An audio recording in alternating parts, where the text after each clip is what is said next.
Welcome to Sleep Theories, the channel where we explore some of the most intriguing ideas and conspiracies in a calming and reflective way, perfect for winding down and drifting off to sleep.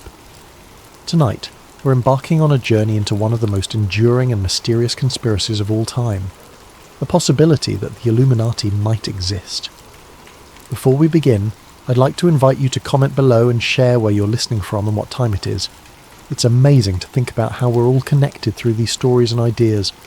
If you enjoy these thought-provoking explorations, please subscribe to Sleep Theories so we can continue bringing you these reflective narratives. Now, settle in, find a comfortable position, and let your imagination wander as we dive into the shadowy world of secret societies and hidden powers. It was a quiet evening when Sarah first stumbled upon the conspiracy.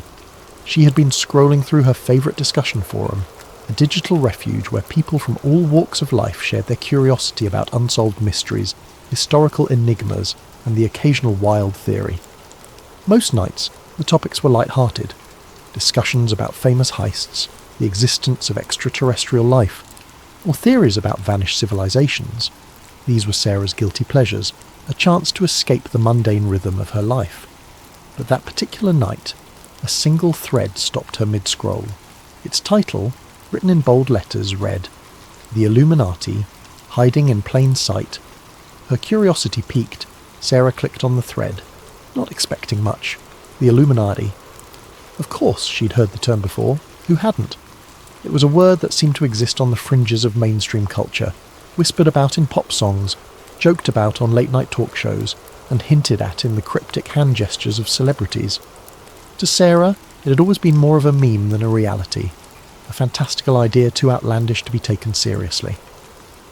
But there was something about the way the title was phrased, something deliberate that made her pause. It wasn't framed as a joke, it was a question, a challenge to consider what she might have overlooked. The original post wasn't flashy or dramatic. Instead, it was surprisingly measured, almost scholarly.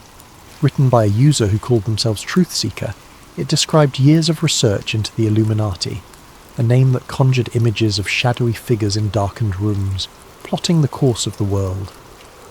Truth Seeker's narrative wasn't about outlandish claims of alien overlords or fantastical rituals. Instead, it painted the Illuminati as a highly organised group, subtle in its influence but pervasive in its reach. According to Truth Seeker, the Illuminati wasn't just a relic of history, a secret society born in 18th century Bavaria. It was alive and well, wielding immense influence over politics, entertainment, finance, and global events. Sarah was sceptical, of course. She'd heard conspiracy theories before, and most of them fell apart under scrutiny. But something about Truth Seeker's approach caught her attention. The post was meticulously detailed, filled with links to obscure documents, photographs of architectural symbols, and a web of connections between powerful figures that seemed almost too intricate to dismiss.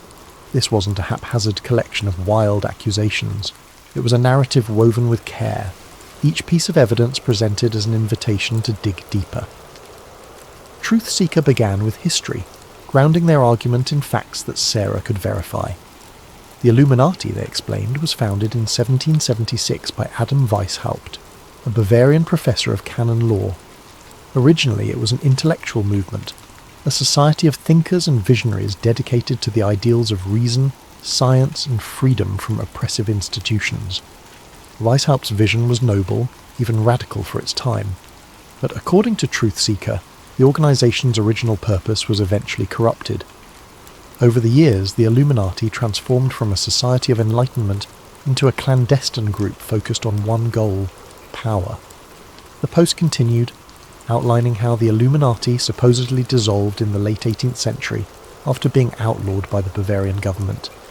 But Truth Seeker claimed that this was only the official story. In reality, the group had simply gone underground, adapting to the changing world while maintaining its grip on the levers of influence. Truth Seeker pointed to connections between the Illuminati's symbols and modern institutions: the all-seeing eye on the US dollar bill, the pyramid, the number 13. To Sarah, these connections initially seemed coincidental, but the way Truth Seeker laid them out made her second-guess her assumptions. The post didn't stop at symbols.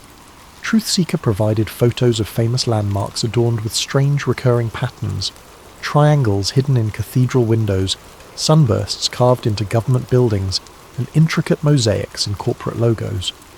Truthseeker described these as breadcrumbs, symbols left in plain sight as a form of control or even mockery. The idea was unsettling. Were these designs meaningless, or had she been blind to a hidden language her whole life?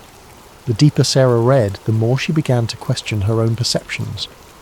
Truthseeker mentioned specific events in history, revolutions, economic collapses, wars, that seemed, when viewed through this lens, to follow a disturbing pattern.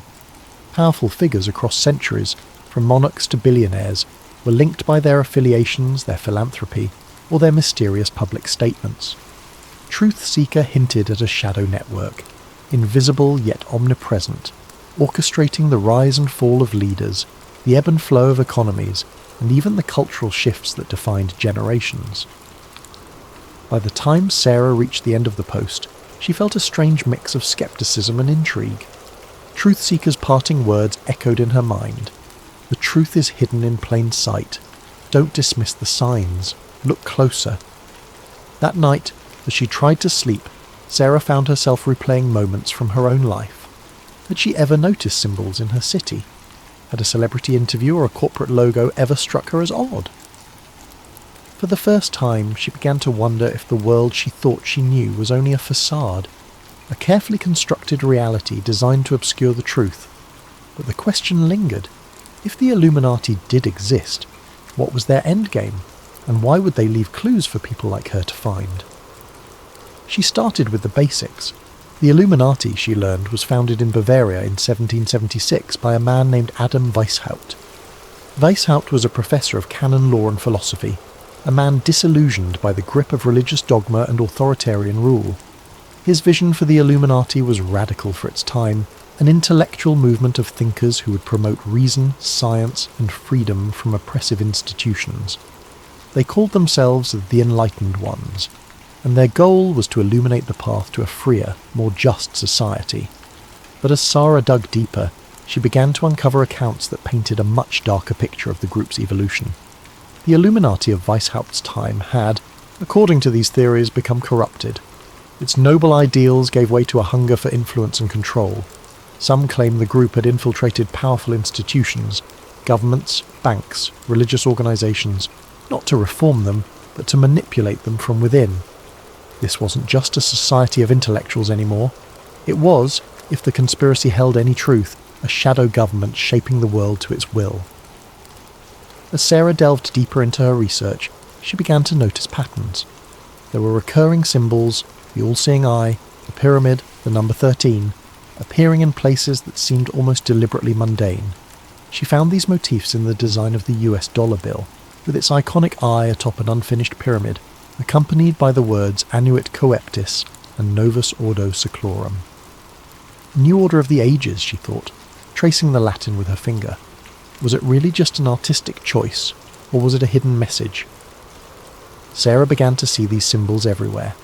Pop culture was teeming with them, tucked into the corners of music videos, subtly woven into the lyrics of songs, and even hinted at in blockbuster movies. A popular singer holding their hands in a triangle during a concert, a fleeting shot of an eye in an otherwise unrelated ad, a pyramid-shaped stage design. It was almost as if the clues were hiding in plain sight. At first she dismissed them as coincidences, but the more she found, the harder it became to ignore. What struck her most was the consistency of these symbols across time and media. How could something so specific appear in both ancient architecture and modern music videos? Sarah started to wonder if there was a deliberate effort to leave these marks behind, like breadcrumbs leading curious minds to a hidden truth. One night, Sarah decided that her digital rabbit hole wasn't enough. The information she found online, while intriguing, was fragmented, often drowned in speculation or outright fabrication. She needed something more tangible, something rooted in history. So she took her research offline, visiting her local library in search of answers. The library was a quiet refuge, its walls lined with books that seemed to carry the weight of centuries. Sarah wandered through the aisles, pulling volumes on secret societies, conspiracy theories, and historical accounts of clandestine organizations. Most of the material she found dismissed the Illuminati as a myth, a product of overactive imaginations and a culture drawn to the dramatic. Yet, hidden among the more sceptical tomes, she discovered older texts that seemed to hint at something else entirely. These older texts weren't written as fanciful fiction or modern musings. They read like documentation, historical accounts of shadowy cabals and secret gatherings that predated Weishaupt's enlightened ones. One book, its cover faded and edges frayed with time, described gatherings of powerful individuals in candlelit chambers where decisions were made that would alter the course of history. Another referenced symbols and codes used by secret societies to communicate across vast distances, ensuring their influence remained undetected. These accounts were sparse, fragmentary, but they carried a weight of authenticity that sent shivers down Sarah's spine. The most intriguing discovery was a collection of letters, reprinted in one of the books, that purportedly belonged to a member of the Illuminati. The letters spoke of plans to infiltrate key institutions and manipulate public opinion. Phrases like, "the masses must not know," and "the time is near," stood out, haunting in their simplicity. While the authenticity of these letters was debatable, they felt eerily consistent with the modern theories Sarah had been reading. As Sarah sat at a wooden table, under the dim glow of the library's overhead lights, she couldn't help but feel a growing unease. The idea of the Illuminati as a puppet master pulling the strings of society seemed far-fetched, but the patterns, the symbols, the connections, could they really all be coincidence? She thought about the monuments and buildings she passed every day, wondering how many of them bore marks she'd never noticed. She thought about the news, the music, the movies that filled her life. Were they subtly guiding her thoughts and perceptions without her even realizing it? For the first time, Sarah began to wonder if she had already been a part of the narrative all along, an unwitting participant in a grand hidden design. And if that were true, who was writing the script? As the weeks passed, Sarah's obsession deepened, weaving itself into the fabric of her everyday life.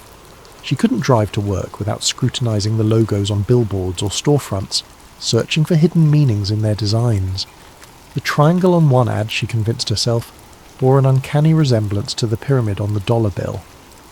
Another featured an abstract logo that seemed to form an eye if tilted just right. She couldn't decide if these were deliberate choices by designers, or if her mind was playing tricks on her. Either way, they made her heart race with equal parts fear and exhilaration. Music videos, too, seemed riddled with clues. One particular pop star, known for dramatic performances and bold visuals, made sweeping hand gestures that resembled the shape of an eye. As Sarah replayed the video frame by frame, she noticed subtle details. Symbols etched into the background props, a flickering triangle that appeared for only a split second, lyrics that seemed to echo the same message she'd seen online. It's all connected. Even her conversations with friends started to feel suspicious. During a casual coffee date, her best friend mentioned how everything feels orchestrated lately, a comment Sarah might have brushed off months ago. Now, it struck her as significant. Was it a random observation, or was her friend hinting at something more? Were they unknowingly part of the same puzzle she was trying to solve? Or worse, were they aware of her research and subtly warning her to back off? Then came the message. It was late, the kind of evening where the world outside felt perfectly still, as though waiting for something to happen. Sarah was sitting on her couch, scrolling through her phone with the TV muted in the background. Her living room was dimly lit, the glow of her screen casting faint shadows on the walls. She wasn't looking for anything in particular, just idly flipping through news headlines and updates on her favourite forums. And then, without warning, her phone vibrated in her hand. The message was from an unknown number. Her first thought was that it might be spam, but the words stopped her cold. "You're asking the right questions. Be careful." Sarah's heart skipped a beat. She stared at the screen, rereading the message until the words blurred. A chill crept up her spine as she glanced around her apartment. The blinds were drawn, but she couldn't shake the feeling that someone might be outside watching her. She stood up and peered through the gap in the curtains. The street was quiet, bathed in the orange glow of the streetlights. A car was parked across the road, its windows dark and reflective, but nothing seemed out of the ordinary. She sat back down, her mind racing. Who could have sent the message? She hadn't shared her phone number on any of the forums she'd been visiting. Her research was confined to books and the anonymity of the internet. Could it really be a prank? Or was it a warning from someone who knew exactly what she was doing? For a brief moment she considered replying, but something held her back. If the sender knew about her research, they might also know more about her than she was comfortable with. What if engaging with them put her in even greater danger? Instead, she deleted the message, as though erasing it from her phone could also erase the unease it had planted in her mind. But the unease didn't go away. That night, as she lay in bed, every sound seemed amplified. The creak of the floorboards, the hum of the refrigerator, the occasional rustle of leaves outside her window. She couldn't stop replaying the message in her head. You're asking the right questions. It felt like validation, proof that her research was leading somewhere. But then there was the warning. Be careful. What exactly was she getting close to, and who didn't want her to find it? In the days that followed, Sarah became more cautious. She avoided the forum she frequented, afraid that whoever had sent the message might be watching her activity. She left her phone on airplane mode whenever she wasn't using it, and started unplugging her laptop at night. Even her usual walks around the neighbourhood felt different. She couldn't shake the feeling of being followed, though every time she turned around the streets were as empty as they'd always been. Yet despite her fear, Sarah's curiosity only grew. The message had confirmed what she'd begun to suspect. Her research wasn't just a hobby or a harmless dive into conspiracy theories. There was something real to it, something that someone didn't want her to uncover. And as much as the warning had unsettled her, it also fueled her determination. If she was asking the right questions, then she was closer to the truth than she'd ever been. But how close was too close? And at what point did curiosity become a risk not worth taking? These were the questions that now consumed her, lingering in the corners of her mind as she tried to decide whether to press forward or step back from the edge. The following days brought more strange occurrences. Her internet connection slowed to a crawl whenever she tried to access certain websites. A package arrived at her door, addressed to her but with no return address. Inside was a single piece of paper with a cryptic message. The truth is hidden in the light. Sarah began to feel like she was being watched. Cars seemed to linger outside her apartment longer than they should. Strangers on the street made prolonged eye contact before looking away. At night she could swear she heard faint clicking sounds on her phone line, as if someone was listening in. Despite the fear, she couldn't stop. If anything, the strange events only fueled her determination. She spent hours poring over old documents, looking for connections, for anything that could explain what was happening. And slowly, she began to piece together a narrative. The Illuminati, she learned, wasn't just a group of intellectuals or an idea from the past. It was, according to the theory, an intricate web of influence that spanned centuries. It wasn't about controlling governments or manipulating markets. It was about shaping reality itself. The symbols, the patterns, the coincidences. They weren't mistakes. They were messages, breadcrumbs left for those who were willing to see. One night, Sarah stumbled upon a forum thread that claimed to reveal the structure of the Illuminati. It described a hierarchy, with powerful figures at the top and layers of secrecy below. The thread linked to an encrypted document, supposedly a leaked manifesto. Sarah hesitated. Downloading the file felt like crossing a line, like stepping into territory she couldn't return from. But her curiosity won out. As she read the document, her screen filled with phrases that sent chills down her spine. It spoke of the Great Plan, a vision of a unified world where chaos was eliminated, but at the cost of individual freedom. The document was filled with references to historical events, implying that the Illuminati had been behind revolutions, wars, and even technological advancements. It was too detailed, too specific to be easily dismissed. Sarah leaned back in her chair, the weight of what she'd read settling over her. She didn't know what to believe anymore. Was the Illuminati real, or was she simply connecting dots that weren't meant to be connected? As she stared at the glowing screen, she couldn't shake the feeling that she was standing on the edge of something vast and incomprehensible. Thank you for joining us tonight on Sleep Theories. This is just the beginning of Sarah's journey into the unknown, and we'll continue to explore her story in future episodes. May this tale of secrets and shadows inspire you to reflect, to wonder, and to dream. Sleep well, and let your imagination carry you to places where the mysteries of the world unfold.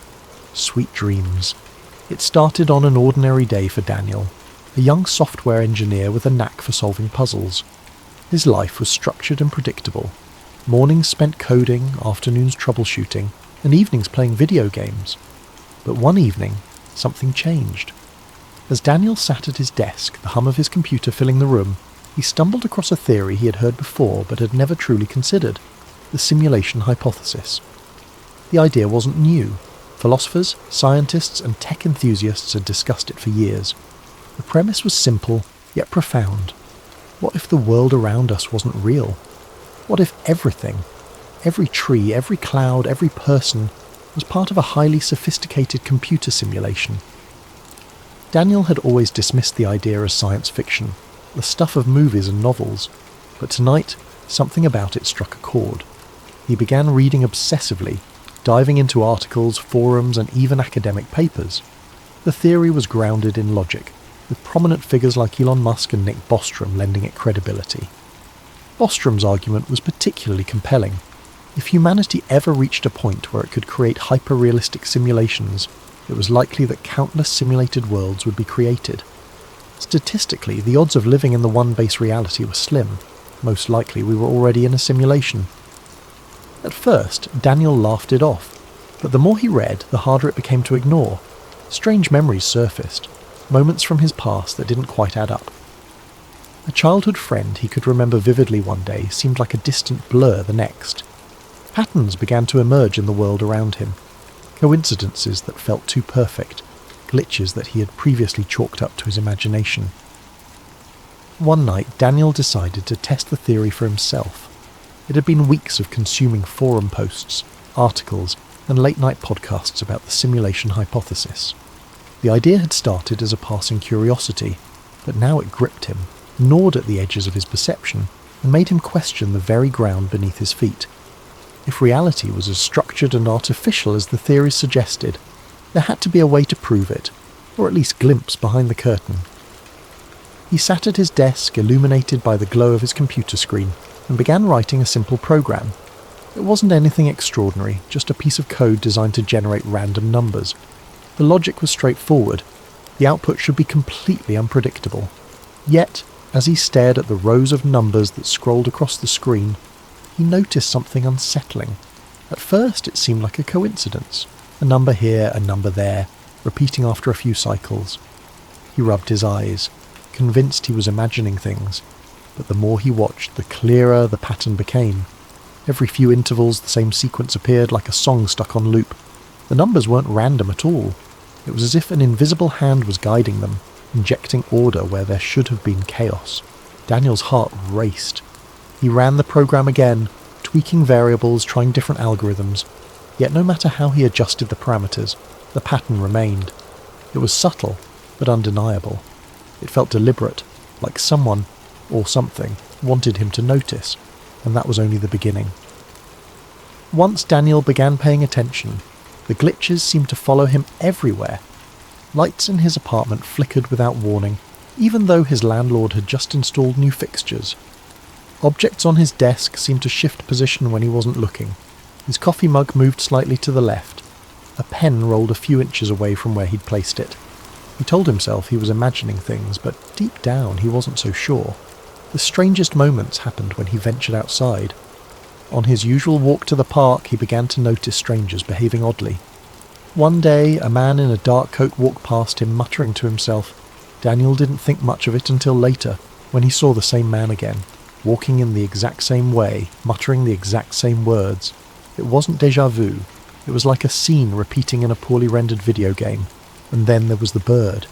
It was a quiet afternoon, the kind Daniel usually enjoyed. He sat on a park bench sipping coffee when he saw a sparrow dart across the sky. It was an ordinary sight, but halfway through its flight the bird froze. It wasn't slowing down or adjusting its path, it was frozen in mid-air, its wings caught in an unnatural pause. Daniel blinked, his heart pounding. A second later the bird resumed its flight, as if nothing had happened. He stood up, his coffee forgotten, and scanned the park. No one else seemed to notice. Parents pushed strollers, joggers passed by, and kids chased each other near the swings. To them, the world was moving as it always had. But to Daniel, something was wrong. The bird's pause had lasted only a fraction of a second, but it was enough to shatter his sense of normalcy.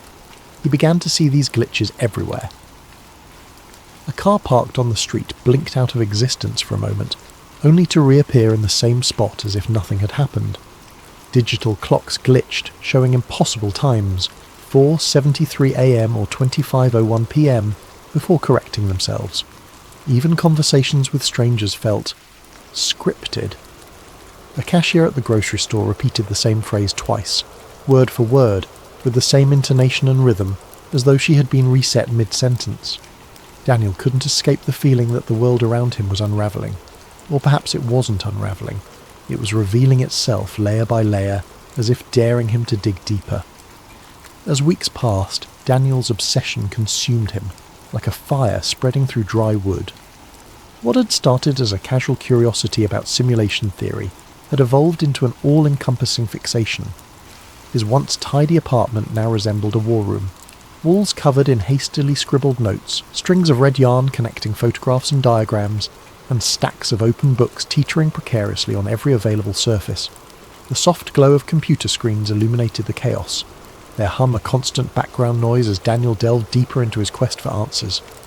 Friends had stopped reaching out, their texts and calls ignored until they dwindled into silence. Daniel barely noticed. His world had narrowed to a singular purpose, to prove that reality was not what it seemed. Days and nights blurred together as he scoured the internet for clues, digging through obscure forums, listening to late-night podcasts, and watching grainy videos of supposed glitches in the Matrix. He wasn't just exploring anymore, he was hunting, desperate for something tangible, something irrefutable. And then, one night, he found it. It was nearly 3 a.m, the hour when the world outside seemed the quietest and Daniel's mind felt the sharpest. He was scrolling through a forum dedicated to simulation theory, its threads filled with a mix of wild speculation, eerie anecdotes, and the occasional well-articulated argument. His eyes skimmed past a post titled "Proof Hidden in Plain Sight," and then stopped. The author of the post, a user known only as Observer, had a reputation in the community for their cryptic but compelling insights. The post was unlike anything Daniel had seen before. Observer claimed to have found evidence of the simulation, not in the form of glitches or anomalies, but encoded messages embedded within reality itself. The post included no direct evidence, only a series of cryptic clues and riddles, each one urging readers to look for patterns in everyday life. "They don't hide the truth," Observer had written. "It's right in front of us. Numbers, symbols, alignments, they all point to the same thing. Pay attention to the things you ignore. The messages are everywhere." Daniel's heart raced as he read and reread the post, the words resonating with a strange and unshakable truth. The messages were vague, almost maddeningly so, but they struck a chord deep within him. He began to notice them everywhere. The next day, Daniel bought coffee at his usual cafe. As he handed the cashier a $10 bill, his eyes fell on the receipt.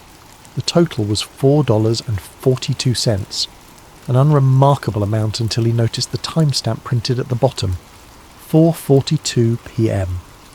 It was the same sequence of numbers he had seen on his phone battery days earlier, and it sent a shiver down his spine.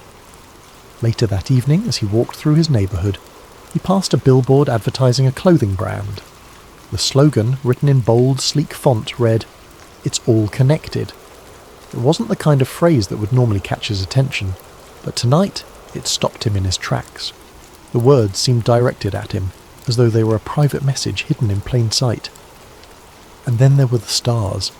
Daniel had always been fascinated by the night sky, often spending hours gazing at the constellations from his balcony. But now even the stars seemed to hold secrets. One clear night, as he studied the sky, he noticed an unusual alignment. 3 stars, brighter than the others, formed a perfect triangle. It wasn't a recognised constellation. He'd checked his star charts, and yet it felt deliberate, like a signature left behind by the architects of his reality. The more Daniel looked, the more he found. Random numbers on receipts began to repeat with eerie precision. Phrases and advertisements seemed to echo his own thoughts. Even snippets of conversations overheard on the subway felt too perfectly timed. too meaningful to be mere coincidence. The world around him was starting to resemble a puzzle, one that begged to be solved. But for every clue Daniel uncovered, a new question arose. Were these patterns real, or was his mind playing tricks on him? If the messages were intentional, who or what was leaving them? And most importantly, why? The answers, Daniel felt, were tantalizingly close. Yet the more he searched, the more the lines between reality and illusion began to blur. His once firm grasp on the world around him was slipping, replaced by a growing sense of unease. Somewhere, buried within the fabric of existence, he was certain the truth awaited him. All he had to do was find it. Daniel couldn't shake the feeling that someone, or something, was watching him. At first it was subtle, a twinge of unease when he sat in front of his computer for too long, or the sense that shadows shifted slightly in his peripheral vision. But as days passed, the signs became impossible to ignore. His computer began behaving in ways that defied explanation. Files he hadn't touched would open on their own, random error messages would flash across his screen, and his webcam light flickered on for a few seconds at a time, though he had never enabled it. Each new glitch sent a shiver down his spine. He tried to rationalize it. Perhaps it was a software bug or malware.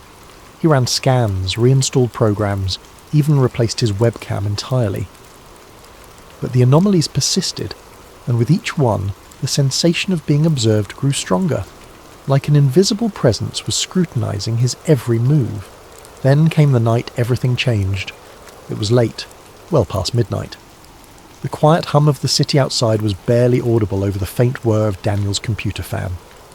He had been sifting through yet another obscure forum thread, his tired eyes scanning lines of cryptic text, when the screen suddenly went black. His fingers froze mid-typing, the room plunged into an unnatural silence. Even the gentle buzz of his desk lamp seemed to fade away. Before he could react, white text flickered onto the dark screen. The words were simple but chilling. "You're getting close." Daniel's breath caught in his throat. His pulse quickened as he leaned forward, his face illuminated by the eerie glow of the message. He stared at the screen, half expecting more text to appear, but none did. He tried to type something, anything, but the keyboard was unresponsive. The message remained for a few more moments before vanishing, leaving the screen blank once again. He sat back in his chair, his heart pounding in his chest. Was this a prank? Had someone hacked into his system? Or more terrifyingly, was this a response to his relentless digging into simulation theory? The thought sent a cold chill down his spine. The message felt deliberate, as though whoever, or whatever, had sent it was watching him in that very moment. In the days that followed, Daniel's world began to feel more surreal. Conversations with people took on an uncanny quality. Friends and strangers alike spoke in clipped, almost mechanical tones, repeating phrases with eerie precision. The cashier at the grocery store said, "Have a nice day," in the exact same cadence on 3 separate visits. It was as though the people around him were following a script, their responses pre-programmed and devoid of spontaneity. Even the sky seemed unnatural. Daniel noticed that the clouds rarely moved, hanging in place like props on a painted backdrop. The colours at sunset were too vivid, too perfect, as if rendered by an artist with an overactive imagination. The air itself felt heavier, charged with an invisible tension that made his every breath feel laboured. And then, one fateful night, it happened. Daniel was sitting at his desk, staring at the blinking cursor on his screen.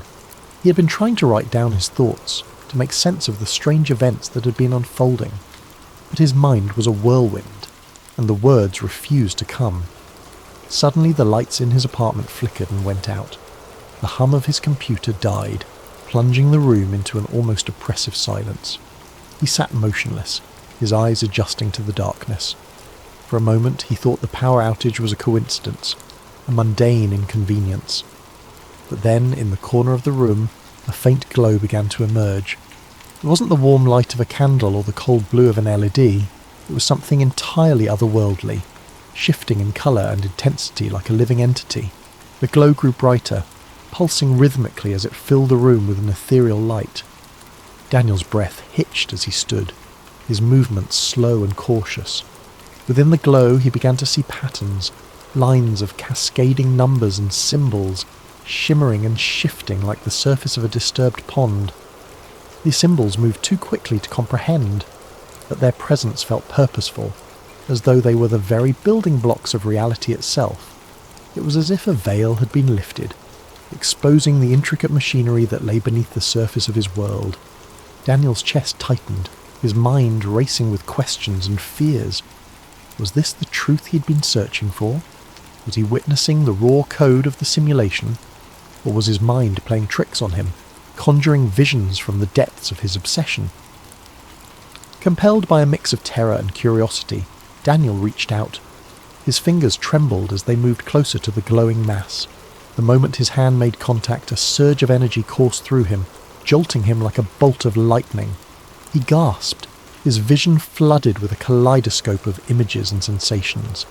He saw flashes of his life, memories both familiar and foreign. He saw himself as a child playing in the park, but the scene felt off, as though it were a recording played back on faulty equipment. He saw faces of people he didn't recognize but felt he should, their expressions frozen in time. Most disturbingly, he saw himself from a distance, not as a human being but as a sequence of data, lines of ones and zeros stretching infinitely into the void. The experience lasted only a few seconds, but it left Daniel reeling. As the glow faded and the room plunged back into darkness, he collapsed into his chair, his body trembling with exhaustion and fear. His mind raced to make sense of what he had seen. Was it a glimpse of the truth, or had his obsession driven him to the brink of madness? In the silence that followed, one thought echoed through Daniel's mind. The world he knew would never feel the same again. In the days that followed, Daniel struggled to make sense of what had happened. He replayed the events over and over in his mind. The glowing code, the surge of energy, the kaleidoscope of images that had flashed before his eyes. Was it possible that he had truly glimpsed the underlying fabric of reality, or had his mind, pushed to the brink by his obsession, simply conjured it in a moment of exhaustion? No matter how many times he turned the question over, the answer remained elusive. He began to move through life with a strange sense of detachment. Every moment, every interaction, every sensation carried with it the faint echo of artificiality. The world around him, once vibrant and full of life, now felt like a carefully constructed facade. Conversations felt scripted, as though the people around him were reading from lines they didn't fully understand. The sound of traffic outside his apartment seemed monotonous, like a looped recording playing on repeat. Even the city lights that twinkled in the distance felt calculated, their brightness too perfect, their arrangement too deliberate. Daniel spent hours staring out the window of his apartment, watching the world unfold below. He noticed details he had never paid attention to before. The way pedestrians seemed to walk in synchronized patterns, the way the wind rustled the trees as though following an unseen rhythm. It was as if the simulation, if that's what it was trying harder than ever to convince him of its authenticity. But the harder it tried, the more artificial it felt. One evening, as he watched the sun set behind the city skyline, a strange calm settled over him.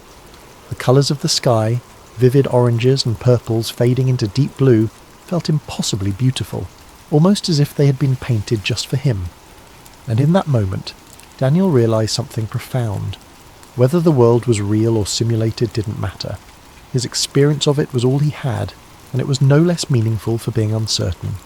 The laughter of a child playing in the park, the warmth of the sun on his skin, the taste of his favourite coffee, these things felt real. They brought him joy, comfort and connection, and perhaps that was enough. Daniel didn't stop wondering about the nature of reality. His curiosity was too deeply ingrained to simply vanish, but he no longer let it consume him. Instead, he began to focus on the things that grounded him, the friends he had neglected, the hobbies he once loved, the simple pleasures that made life worth living. If the world was a simulation, then it was a beautiful one, and he would cherish it for what it was. As he sat by his window that evening, the city lights twinkling in the distance, Daniel felt a sense of peace he hadn't known in months. The question of whether his world was real or fabricated faded into the background, replaced by a quiet acceptance of the mystery. Some truths, he realised, didn't need answers. Sometimes the beauty of the question was enough. Thank you for joining us tonight on Sleep Theories. May this story of reality and illusion inspire you to reflect, to wonder, and to find comfort in the unknown. Sleep well, and let your dreams carry you to a place of endless possibility. Sweet dreams. For thousands of years, people have whispered about a lost civilization, an ancient world that was rich, powerful, and far more advanced than anything humanity has ever known. This is the story of Atlantis, a place that many believe holds secrets capable of transforming the world. But Atlantis isn't just a legend. For some, it's a conspiracy, hidden away by powerful forces who want its secrets buried forever. For those who believe in the conspiracy, Atlantis represents more than just a lost city. It's a symbol of everything that has been suppressed throughout history. The idea that an ancient civilization could possess technology, wisdom, and knowledge far beyond our current understanding is both thrilling and terrifying. What if the Atlanteans had harnessed the power to manipulate energy, cure diseases, or even travel across the stars? What if they had discovered truths about the universe that we are only beginning to understand today? And yet, despite the tantalizing possibility, Atlantis remains elusive, its true nature hidden beneath the sands of time and the depths of the ocean. This, to the conspiracy theorists, is no accident.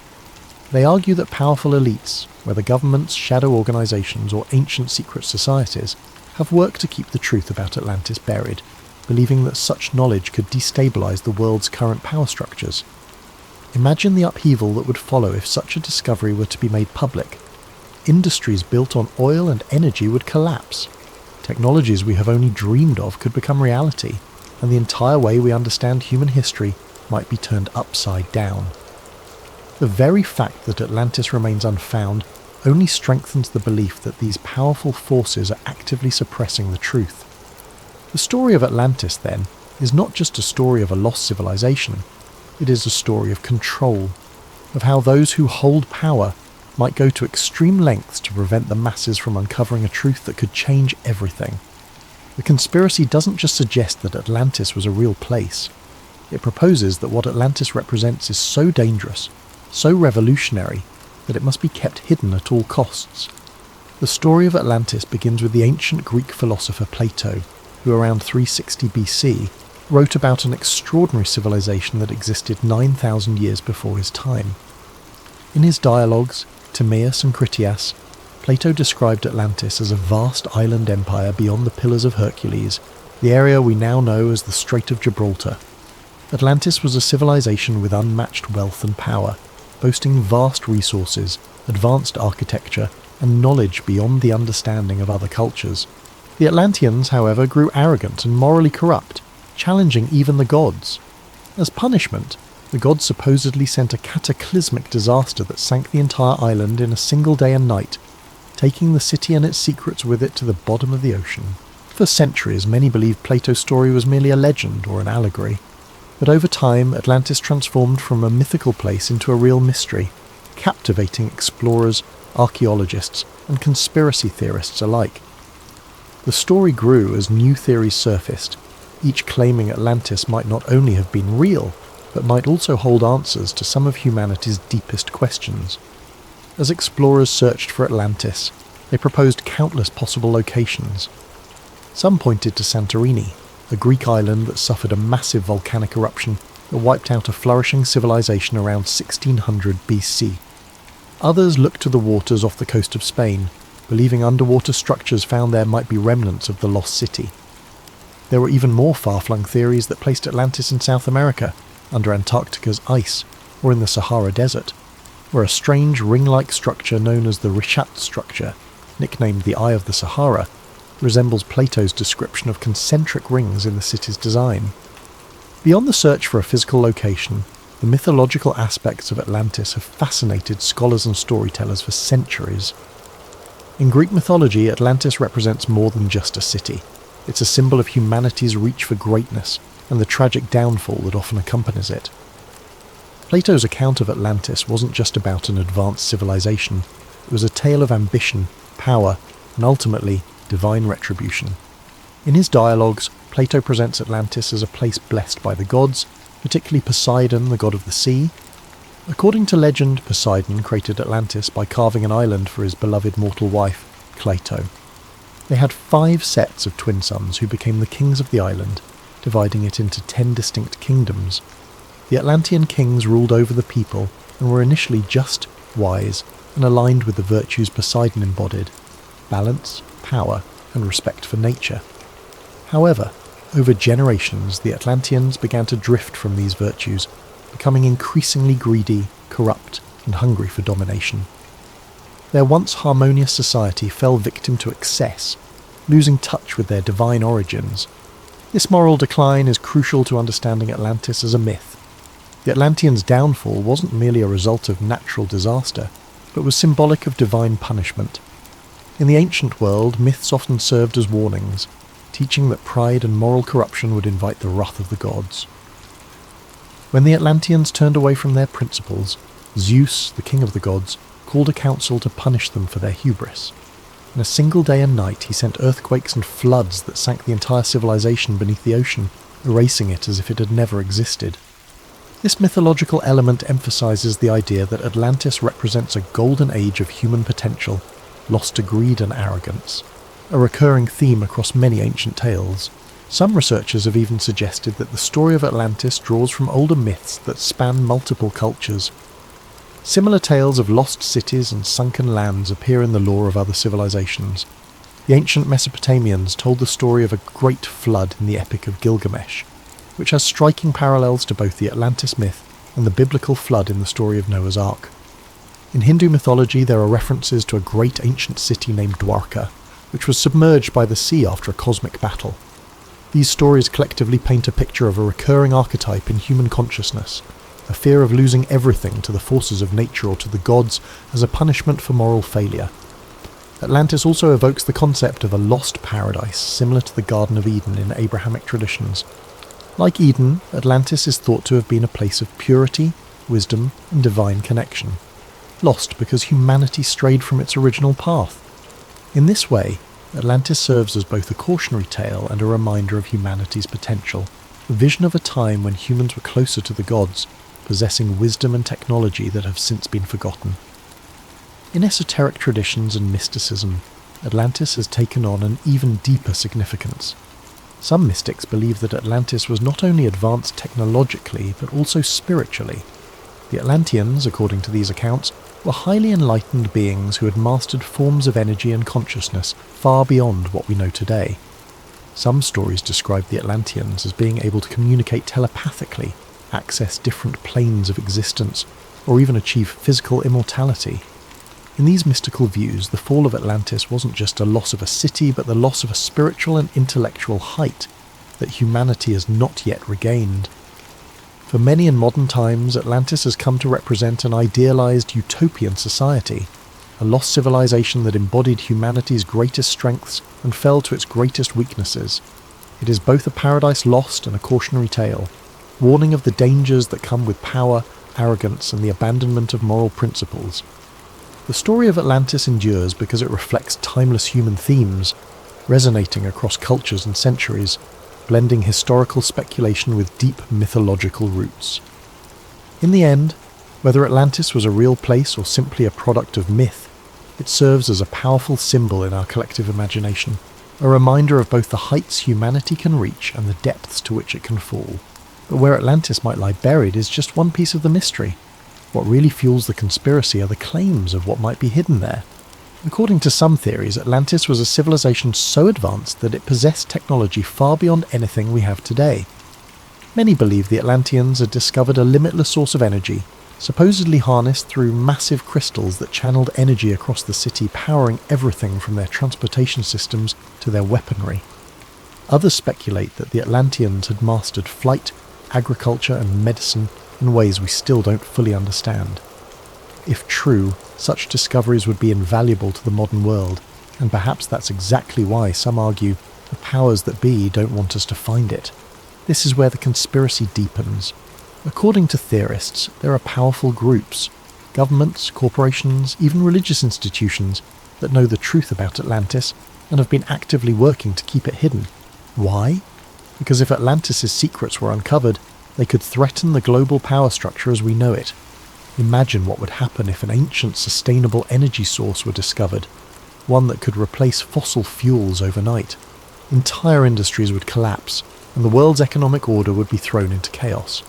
Some say that big energy companies, particularly those in oil and gas, would do anything to keep such a technology from ever seeing the light of day.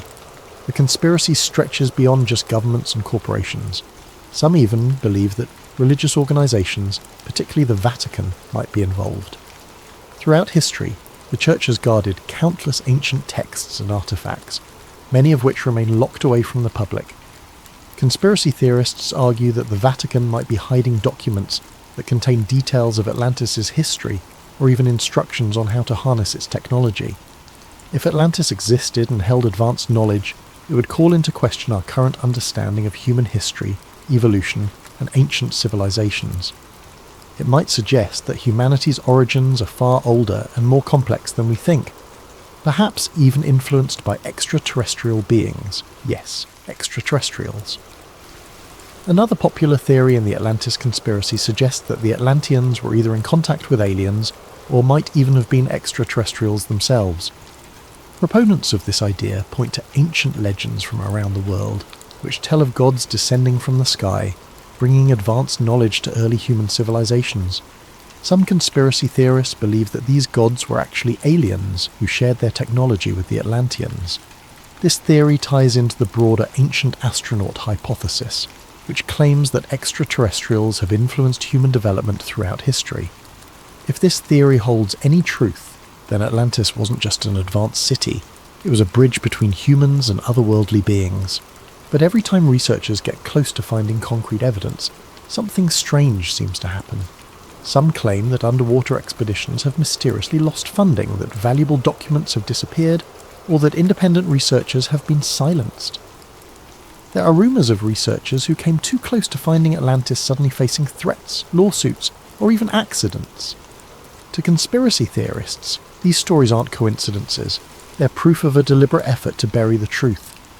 And while no one has officially confirmed the existence of Atlantis, modern technology has fueled new searches. Satellite imagery, underwater drones, and ground-penetrating radar are revealing more about Earth's hidden landscapes than ever before. Some claim that ancient structures on the ocean floor could be remnants of Atlantis, though these findings remain unproven. Still, every new discovery seems to bring more questions than answers. So, was Atlantis a real place? An advanced civilization that perished overnight, taking secrets of unimaginable power to the ocean floor? Or is it simply a myth? A story crafted by Plato to warn of the dangers of pride and hubris? For those who believe in the conspiracy, Atlantis is more than a cautionary tale. It's a hidden chapter in human history, one that's been intentionally erased. And the fact that we haven't found it yet doesn't discourage them. It only deepens their conviction that powerful forces want to keep Atlantis' secrets buried forever. Whether Atlantis is waiting to be discovered under the waves or forever lost to history, its legend endures. And as long as there are those who believe in its secrets, the hunt for Atlantis and the conspiracy theories surrounding it will continue. But perhaps what keeps the legend of Atlantis alive isn't just the mystery of whether it existed, it's the tantalizing hope of what it represents. Atlantis stirs something deep in the human psyche, a fascination with lost knowledge, untapped potential, and the possibility of an ancient civilization whose achievements could still reshape our understanding of the world today. For believers, Atlantis is not just a piece of ancient history, but a blueprint for humanity's potential, a lost paradise that, if found, could open doors to discoveries beyond our wildest dreams. Some conspiracy theorists even suggest that Atlantis' secrets could include revolutionary technologies that we have yet to rediscover, like the ability to harness limitless energy, profound medical knowledge that could extend human life, and scientific principles that could explain phenomena still unexplored. These theories weave Atlantis into modern discussions of everything from quantum mechanics to alternative energy sources, implying that a trove of Atlantean wisdom might lie buried beneath the waves, capable of catapulting humanity into a new golden age. If only it could be unearthed. And yet, for as many who yearn to find Atlantis, there are those who believe that powerful entities have gone to great lengths to keep it hidden. They argue that governments, secret societies, and powerful corporations have suppressed evidence of Atlantis to maintain control. To these believers, It's no coincidence that promising discoveries vanish or that funding for Atlantis research is mysteriously pulled. They believe that a world order dependent on fossil fuels, financial hierarchies, and centralized power would have everything to lose if Atlantis, and the technologies it may have possessed, were ever uncovered. Even more mystically inclined theorists claim that Atlantis holds keys to spiritual truths and enlightenment, suggesting that the Atlanteans had access to higher levels of consciousness, or even contact with celestial beings. Some argue that Atlantis was a civilization that bridged humanity and the divine, with its knowledge guiding humans to higher planes of existence, until that knowledge was lost, either through human folly or deliberate erasure. For these believers, rediscovering Atlantis could mean reclaiming a path towards spiritual awakening, allowing humans to reconnect with an ancient divine understanding of the universe and our place within it. So as modern technology improves and underwater exploration pushes into new frontiers, the question remains, will we ever uncover the secrets of Atlantis? Is it possible that sonar scans or satellite imagery might someday reveal a submerged city, finally proving Atlantis was real? Or will it remain forever shrouded in mystery, protected by the ocean's depths and the weight of millennia? Perhaps it's this very elusiveness that keeps Atlantis alive in our imaginations. It's a riddle without an answer, a dream that remains tantalizingly out of reach. And as long as Atlantis remains unfound, its legend will continue to captivate, a story of both human aspiration and the dangers of ambition. So whether or not Atlantis truly lies beneath the waves, one thing is certain: as long as there are those who believe in its secrets, the hunt for Atlantis and the mysteries it promises will never end. Ethan didn't remember a time in his life when he didn't feel out of place. Growing up, he was the quiet kid, the one who sat in the corner of the classroom with his nose buried in a book or staring out the window, wondering if there was something more beyond the confines of the world he knew. While his friends grew excited about parties, clubs, and futures mapped out in clean, predictable lines, Ethan felt only a creeping dread, an unshakable feeling that something was missing. He'd often felt like he was standing at the edge of something vast, a place beyond his understanding, and he'd wondered if he might accidentally stumble into it one day. His life had been ordinary, perhaps too ordinary, and sometimes he thought that was the scariest thing of all. He spent most of his free time chasing stories and curiosities, unexplained mysteries, urban legends, and tales of things that couldn't be. The Backrooms was one of his favourites. He first read about it on a forum late one night, an innocuous post titled, "If you're not careful, you might slip between the cracks in the water into the back rooms." The premise was simple, terrifying. The backrooms were a hidden dimension, an endless maze of empty, yellowed rooms, a place you could fall into if you weren't careful, disappearing from the world as you knew it. The idea left him with a chill that lingered long after he'd closed his laptop. To some part of Ethan, the backrooms didn't just sound like a horror story. They sounded like something real, a hidden layer of reality lurking just beneath the surface, waiting for the right or wrong person to find it. He even dreamed about it sometimes.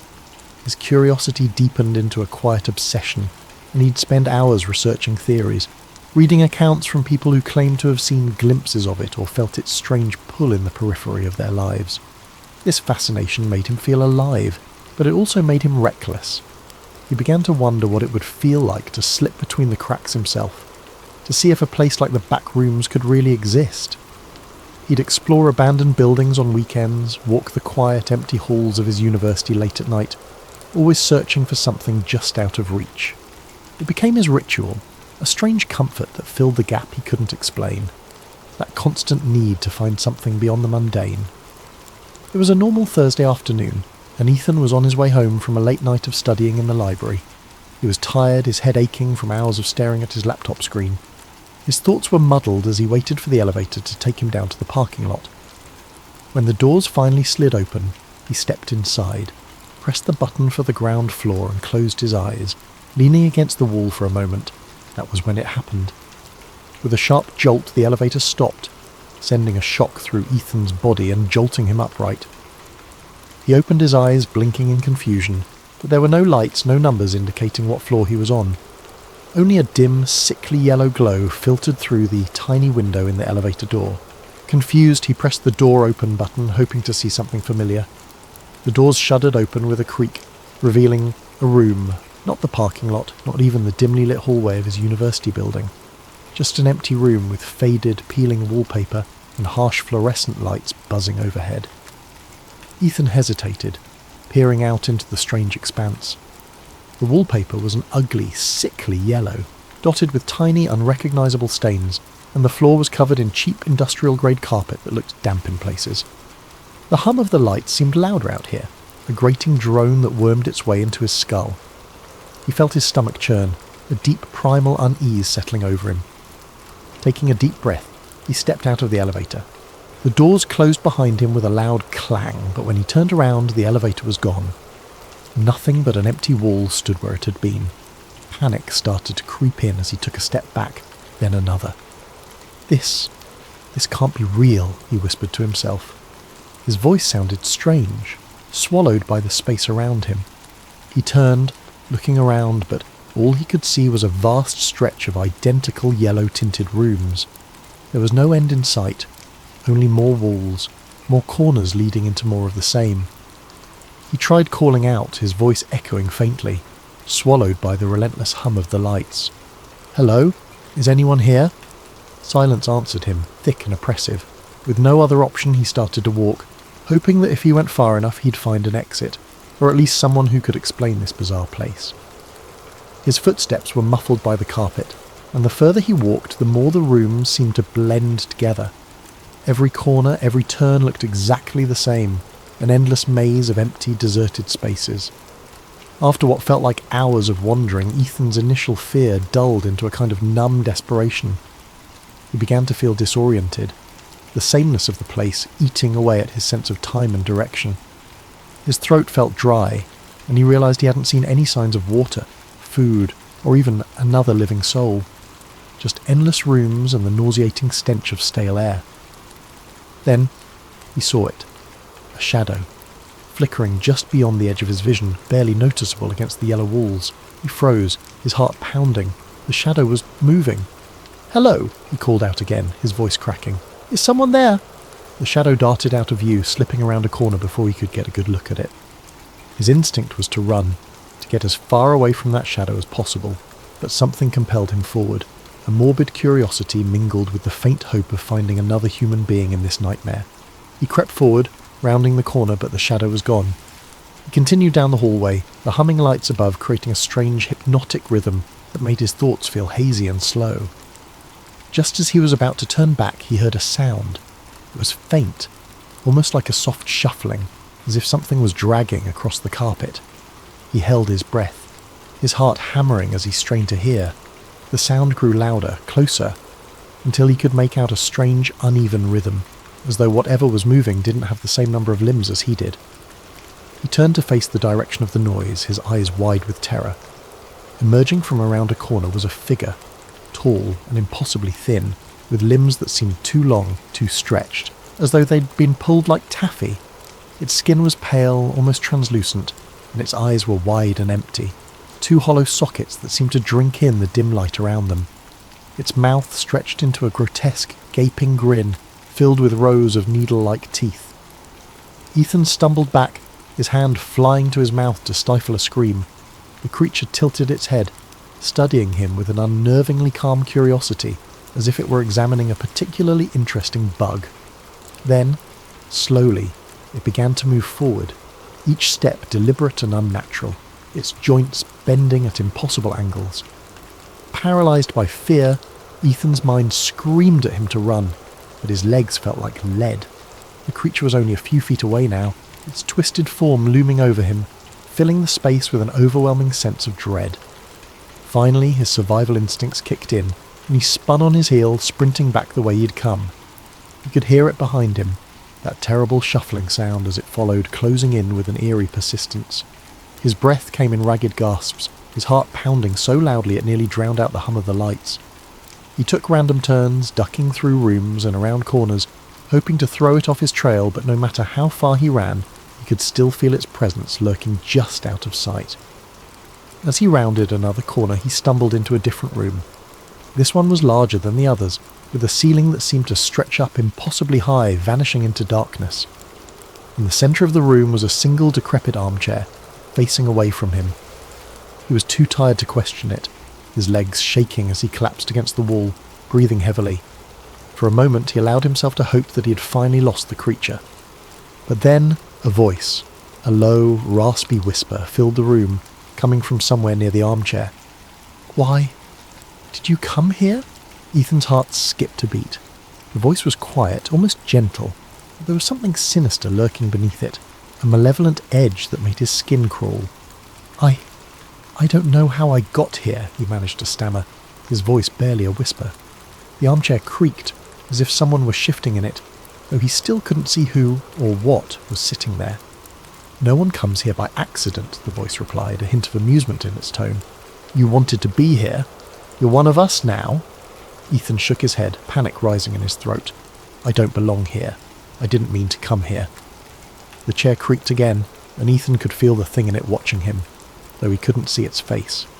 The oppressive silence seemed to press in on him, as if the walls themselves were leaning closer, eager to hear what he had to say. "You belong here now," the voice continued, a strange warmth in its tone, like a parent soothing the frightened child. "The backrooms have chosen you. There's no way out." As the words sank in, Ethan felt a cold, hollow emptiness fill his chest.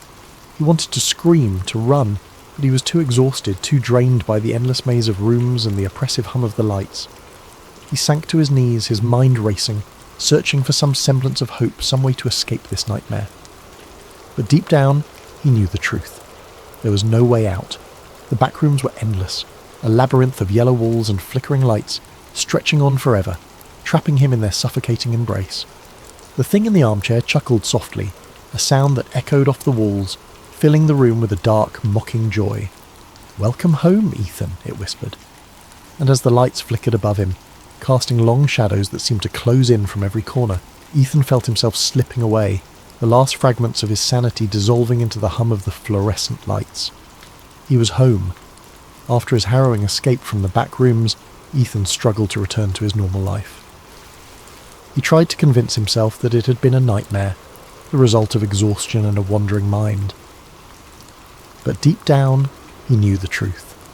He'd been there, in that endless maze of yellow rooms, the echoing hum of fluorescent lights buzzing in his ears, the creature with the impossibly long limbs hunting him through every corner and corridor. He'd only narrowly escaped, stumbling back through an elevator that had seemed to appear out of nowhere and waking up in the real world as though nothing had happened. Weeks passed, but the backrooms haunted him. He saw glimpses of it in reflections, in dark corners, even in the university hallways that had once seemed so ordinary. He developed a hyper-awareness, a dread that every corner he turned would lead him back into that yellow, buzzing nightmare. His friends noticed his anxiety, his sleeplessness, but he couldn't bring himself to tell anyone. How could he explain something so surreal, something he could hardly believe himself? He was sure it would get better with time, but his dreams betrayed him. Almost every night he would return to the back rooms in his sleep. He would wander through its endless corridors, its stale, musty air thickening with every breath. No matter how he tried to direct his dream, no matter how aware he became, he was always drawn deeper into the maze. And in every dream the creature was there, lurking in the shadows, watching him with those empty eyes, that horrible grin. One night Ethan jolted awake, sweat pouring down his face, the hum of the fluorescent lights still ringing in his ears. His pulse pounded as he sat in the darkness of his room, clutching his bedsheets. It was a nightmare, just a nightmare, he told himself over and over. But the line between waking and sleeping was blurring, and he began to feel as though the back rooms were calling to him, beckoning him back. Despite his growing fear, something within him stirred, a curiosity, or perhaps a sick obsession. The fear of returning to the back rooms was tempered by an undeniable pull, a whisper that told him he hadn't yet seen everything there.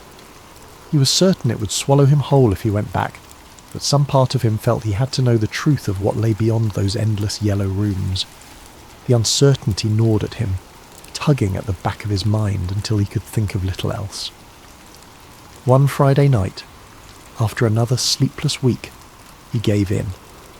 It was as though he were possessed, acting on some deep unspoken impulse. He found himself back in the library, a little past midnight, with nothing but the quiet hum of the building to keep him company. He rode the same elevator he'd taken the last time, pressing the ground floor button, feeling the jolt as the elevator began its descent. But this time, there was no jolt to stop him. The elevator smoothly reached the ground floor, and the doors slid open to reveal the quiet university lobby. Disappointed and relieved in equal measure, he let out a shaky laugh. He'd been foolish, he thought, to believe the backrooms could be summoned by something so simple. As he stepped out of the elevator, he froze. The lobby looked different. The lights were dimmer, the walls slightly yellowed, and an odd damp smell hung in the air. Slowly, his heart sinking, he turned to look behind him. The elevator doors were still open, but there was no lobby beyond them. Only the familiar yellow-tinted wallpaper, the buzz of the fluorescent lights, and that endless carpeted expanse stretching into oblivion. Ethan felt a wave of nausea wash over him. He was back. Taking a deep breath, he steeled himself. This time, he wouldn't panic. He would stay calm, map out a path, and find his way out. He'd done it once, and he could do it again. But as he started to walk, he noticed subtle differences. The rooms felt darker, the smell stronger, almost like mildew mixed with something metallic. And the buzzing was louder, a harsh, grating sound that rattled in his skull. He wandered through the hallways, taking mental notes of every turn, every detail he could remember. But the back rooms seemed to shift around him, subtly changing with each step, making it impossible to find his way back. And soon enough, he began to hear the faint, shuffling footsteps he dreaded. The creature was here again. Ethan quickened his pace, his heart pounding. The footsteps followed him, echoing in sync with his own. He glanced over his shoulder, catching a glimpse of its grotesque, elongated form rounding a corner, moving with a horrible, jerking grace. He forced himself to keep calm, his mind racing as he tried to think of a way to escape. Room after room he searched for a way out, for any clue that could guide him. But the rooms seemed different this time, as if they were trying to trap him. The walls seemed to close in on him, narrowing with every turn, the air growing thick and stagnant. The creature's footsteps grew louder, closer, and Ethan knew he couldn't keep running forever. Finally, he stumbled into a room that looked different. A wide, empty space with a single door at the far end, something he hadn't seen before. With no other choice, he sprinted for it, throwing himself through the door just as he heard the creature behind him, its horrible breathing echoing in his ears. He shut the door, his back pressed against it as he gasped for breath. The room he'd entered was dimly lit, quieter, the buzzing sound fading to a low hum. The wallpaper was still that sickly yellow, but the atmosphere felt different, almost like a forgotten place, untouched even by the back rooms. In the centre of the room was a large rusted metal door, unlike anything he'd seen in his previous visits. With a surge of hope, he moved towards it, gripping the cold handle. He pulled and the door swung open, revealing a dark, narrow passage. He didn't hesitate. He stepped inside, the door closing with a heavy thud behind him. The passage stretched on, the air growing colder, the walls narrowing until he could barely fit through. He squeezed his way down the hallway, his hands brushing against rough, uneven walls, and as he moved he noticed something strange. The buzzing of the fluorescent lights was gone, replaced by an eerie silence, broken only by the faint drip of water echoing somewhere in the distance. He kept moving forward, the passage twisting and turning in unpredictable ways. The deeper he went, the darker it became, until he was stumbling blindly, feeling his way along the walls. His sense of direction was gone. He was deep within the back rooms, deeper than he'd ever been before, in a place that felt hidden, even from the horrors he'd already encountered. Finally, he saw a faint glimmer of light ahead. Desperate, he hurried toward it, his heart racing with hope. As he reached the end of the passage, he found himself standing before another door, this one old and weathered, with strange symbols etched into the wood. With trembling hands he opened it, stepping through into his room, his own bedroom, dimly lit by the first light of dawn. Ethan stared in disbelief, feeling the familiar softness of his carpet beneath his feet, the quiet hum of the city outside his window. He was home, truly home. He took a deep breath, his heart finally beginning to slow. For a long moment, he simply stood there, letting the reality of his escape wash over him. The backrooms had let him go. Somehow, he'd finally escaped. But as he sank onto his bed, exhausted, he couldn't shake the feeling that the backrooms were still with him, lurking in the shadows of his mind. The buzzing of the fluorescent lights, the stale smell, the creature's hollow eyes, all of it haunted him, a presence he could feel even in the safety of his room. And then he realised with a shiver that the room felt colder than usual. A subtle, creeping chill filled the air, seeping through the walls, brushing against his skin like fingers trailing ice. His breath fogged in the dim light, something that had never happened before in his cosy apartment. It was as though the warmth and safety he'd known here had been drained, replaced with the oppressive, stagnant atmosphere he'd left behind. Ethan sat up, glancing around. Everything looked normal. The posters on his walls, his desk cluttered with notes, the blanket he'd thrown carelessly to the side. But the silence was deafening. Outside his window, the familiar city sounds were gone, replaced by a dead, heavy stillness. He reached for his phone to check the time, but the screen remained blank, lifeless. His heart began to race as he tapped the screen over and over, but the device was unresponsive, a dark mirror reflecting his own fearful expression. Slowly he became aware of a faint, almost imperceptible sound, a noise he'd tried so hard to forget. The low, ominous hum of fluorescent lights. It was faint at first, a murmur on the edge of his hearing, but as he listened it grew louder, filling the room with that same mind-numbing buzz. Ethan stood up, gripping his bedpost for support as he scanned his surroundings. The walls of his room seemed to shift subtly, the wallpaper taking on a yellow tint, faded and stained, as if something had leached the colour out of it. The air thickened, that familiar smell of mildew creeping in, the metallic tang that clung to his senses. His stomach twisted with a dawning, sick realisation. "No," he whispered, his voice trembling. "No, I got out. But the room only continued to change, morphing around him. His bed stretched longer, the carpet rippled into endless patches, the door faded from view, leaving nothing but an expanse of yellowed walls and buzzing lights. The familiar furnishings of his room vanished entirely, swallowed by the sickly expanse. As he backed up, his foot collided with something soft yet solid, a familiar thick patch of carpet. His heart dropped, and he turned, dread curling in his stomach.